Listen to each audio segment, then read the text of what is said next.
party. There's no ambiguity here. And the NDC is the minority in parliament and would be the minority in parliament in the 9th parliament. They will not be the majority in parliament in the 9th parliament. It is still going to be the New Patriotic Party. We clearly see it. All their machinations, all their mischief, all their public propaganda. My brother, it's a cake. It's not working. Okay, let me move on to Sarfo, and then we'll take the last, and then we'll wrap up. KMJ, my brother is talking like Pastor Matthew Ashimolo. So charismatic. We will win. Come on. So, but do you think you will? Even before I go... Goom would overtake movement. Even before I go into why do you think that's number 10? Answer my ID. My ID. No, I'll come to you. If I'm a bite, no food. But you are still eating into my time, you know. That's the problem. So let him finish. Even before I go into the rules of engagement, that exposes the MPP's inconsistencies. Now, why are we having some of these tensions in Parliament? It's because of the winner takes all and the winner knows all system we practice. So clearly, Ghanaians have another very good reason to set aside this MPP-NDC regime. Let's build a united front as a country with a development plan, Alan's development plan he proposes, and let's change Ghana together, not as MPP, NDC, where this one wins and this one is in perpetual opposition to anything good.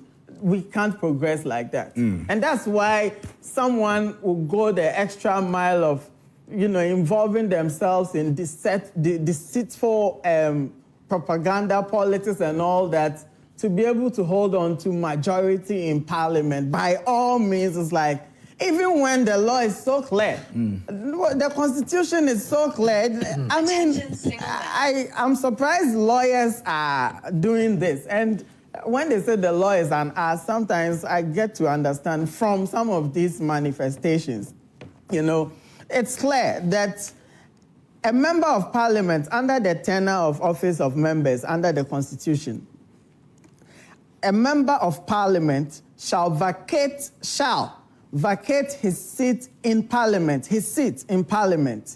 Look at why they shall vacate their seat. 1, if he leaves the party of which he was a member at the time of his election, if he leaves the party, there's precedence anyway, thankfully. Another one, he says, if he was elected a member of Parliament as an independent candidate and joins a political party.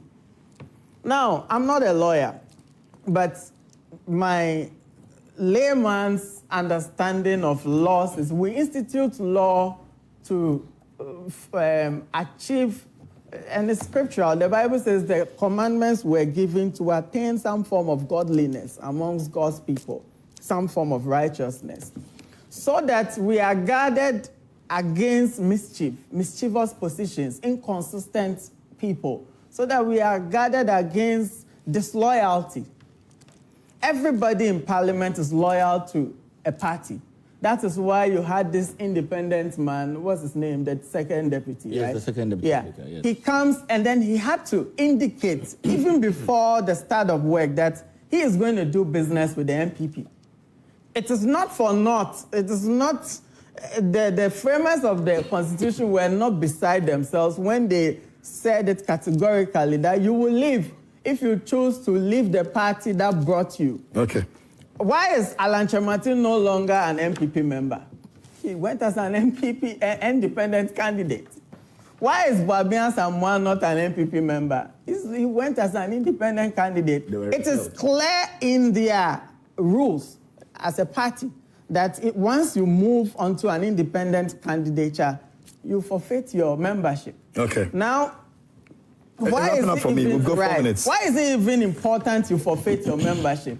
Because you will be undermining your party's structures. You'll be campaigning against your party like we are doing now. NPP was our party, but now we know they failed Ghanaians. They are incompetent. They've presented a clueless candidate to lead this country.